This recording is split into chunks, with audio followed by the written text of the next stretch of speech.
friends, I'm Ashley, and today we're gonna be talking about forgiveness. But before we jump in, I wanna tell you a story. So when I was in middle school, I had an obsession over this band called B2K. I had all of their posters, all of their CDs. If you don't know what a CD is, it's how we used to listen to music back when I was in middle school. I used to have the hats, the dance moves down pat, like they were my favorite band ever.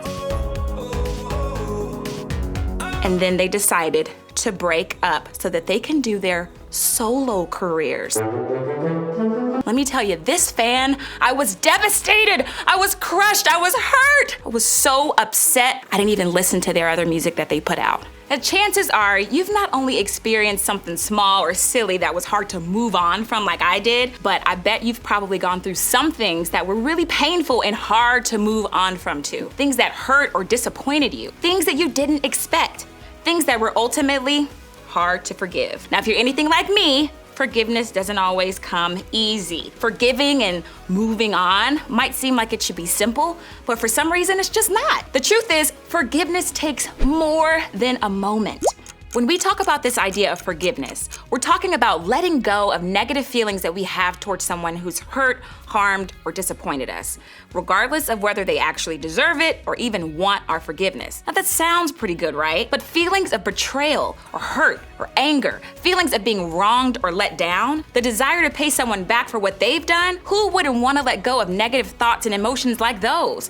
If only they were that easy. Honestly, sometimes the stuff we find ourselves needing to forgive just isn't that easy to let go of and move on from.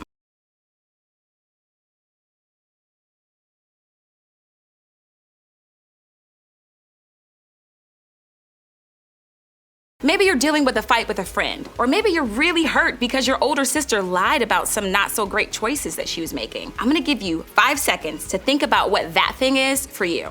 What's something that has hurt you? Maybe you've been left out, uninvited, disappointed, made fun of, lied to, or heartbroken. And even if it happened weeks, months, or even years ago, when you think about it, it still hurts. For whatever reason, you just can't seem to move on. Or maybe if you've been hurt or disappointed by someone or something, you really have no idea what to do next.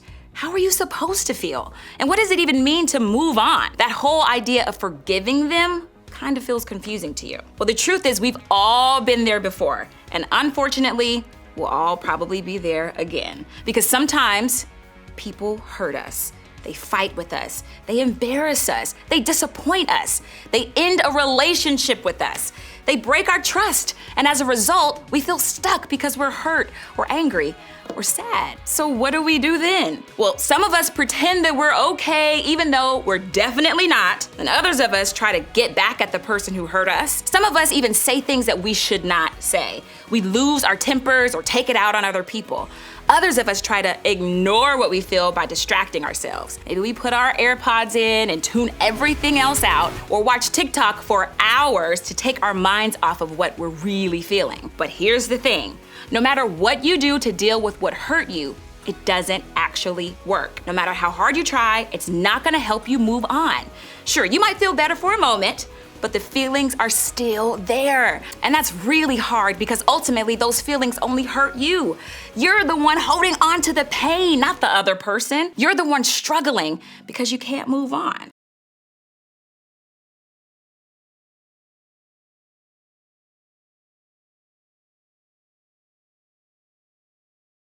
What if I told you there was another option? What if there was really a way for you to forgive and move on? Now, I want to tell you about a guy named Paul. Now, Paul was a super important leader in the early church. Thousands of years ago, he went around telling people about Jesus and starting churches. He would send letters to churches he had started or to other people who were following Jesus to encourage and teach them.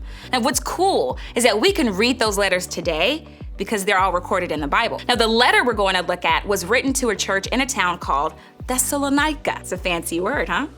Paul had actually been driven out of Thessalonica by people who weren't super excited about the church growing. They called Paul a liar.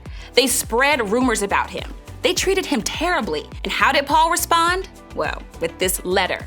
He needed to remind the people in Thessalonica what was actually true. He wanted to help this church get through all the challenges that they were facing. Remember, it wasn't easy to be a follower of Jesus back then. Christians were often mistreated, just like Paul was. And that's why I think we can learn a lot about moving on from Paul. He was treated unfairly. He was betrayed and lied to and heartbroken and wrong. But if you keep following his story, you'll discover that Paul was able to move on. How? Well, let's take a look at what he wrote. Make sure that nobody pays back wrong for wrong, but always strive to do what is good for each other and for everyone else. Like Paul, the Jesus followers in Thessalonica were being treated badly for following Jesus. It would have been totally normal for them to want to repay the evil that was being done to them. But here, Paul challenged them not to do that. He encouraged them to stop the cycle of wrong for wrong. Instead, he wanted them to focus on what was good, not just for them, but for everyone. Now, let's think about what this might mean for you. Now, I've got a pair of my sister's shoes back here. And here's the thing. My sister wears an 8.5, and I wear a size 10, so they're clearly gonna be too small for me, right? But let me see if I can even try to put them on my feet. Let's see if that'll work. All right, they already hurt, but I'm gonna see if I can walk around in them a little bit. Ouch, my toes!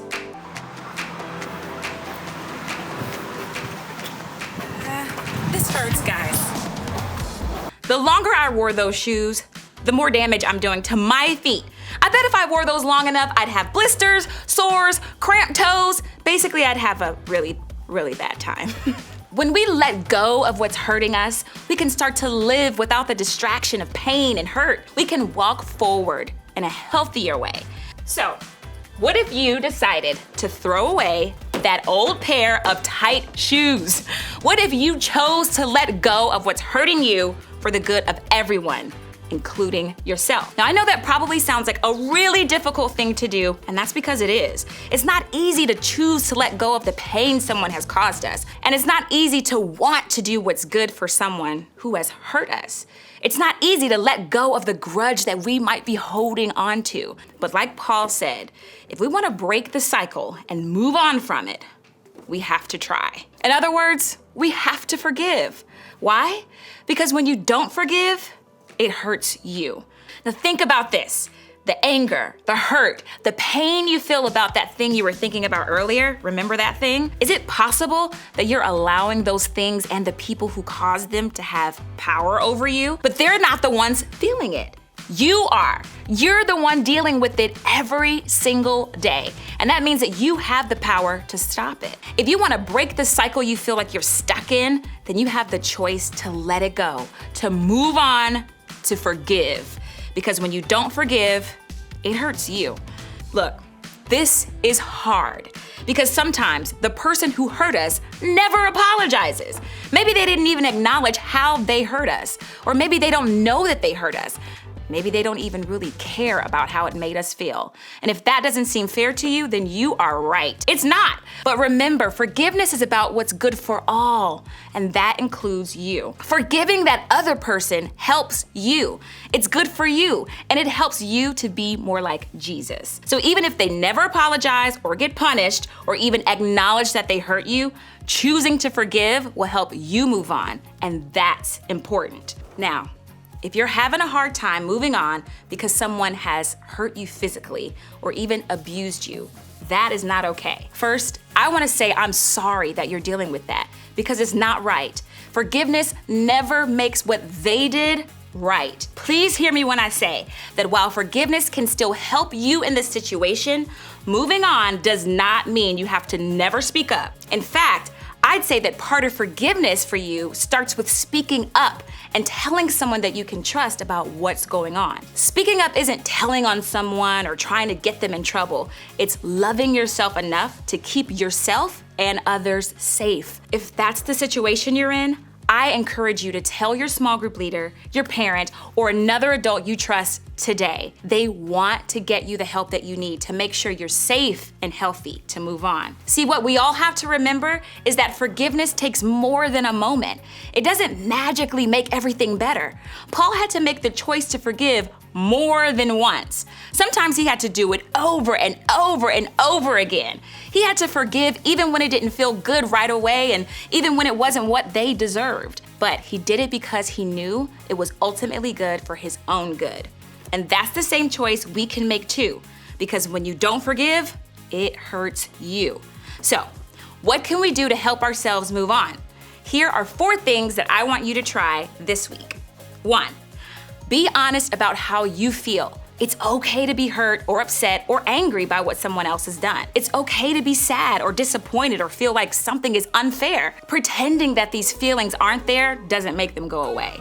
We can allow ourselves to feel these things and still move forward in a healthy way. 2, remember that everyone is worthy of forgiveness. No matter what we do in our lives, God constantly forgives us. When we mess up, when we have regrets, when we feel guilt or shame for something that we've done, God's forgiveness is always freely given to us. God offers grace, even when we don't deserve it. So when you're feeling like you've made a mistake, remember that you're worthy of and offered forgiveness, but it goes further than that. We're called to do the same for others. Just as God forgives us, we can try to forgive other people who've wronged us, because no matter what they've done, the truth is that they're God's creation, and that makes them worthy of forgiveness too. 3, that's 7. Choose to move on. You can decide to move on from the hurt you're holding on to and make a choice to move toward forgiveness. This can look a lot different for all of us. Choosing to move on doesn't always mean you have to run up and tell someone, "I forgive you." It doesn't have to be something that you talk about at all. It could be something you do simply for yourself. Maybe you write a letter that you never send to the person who hurt you to get all of your thoughts and feelings out. Maybe you pray for them. Maybe you end that prayer by telling God, "I forgive them and I'm letting it go."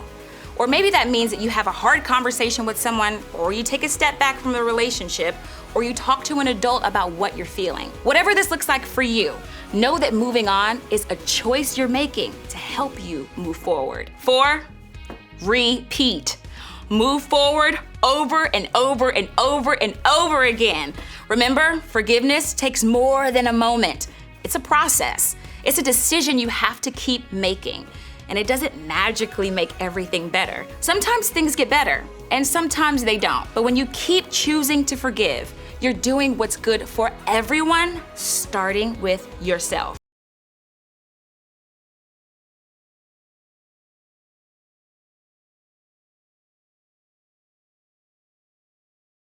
We all have things that we need help moving on from, and it's important to talk about how to do that with people that we trust. That's actually why we have groups. Your group is a place where you can process the things that you need to help you choose forgiveness. It's the place that you could take that first step towards moving on. So today, I want to encourage you to be honest with your group about how you feel about forgiveness. I promise you that you'll be glad you did. Remember, when you don't forgive, it hurts you.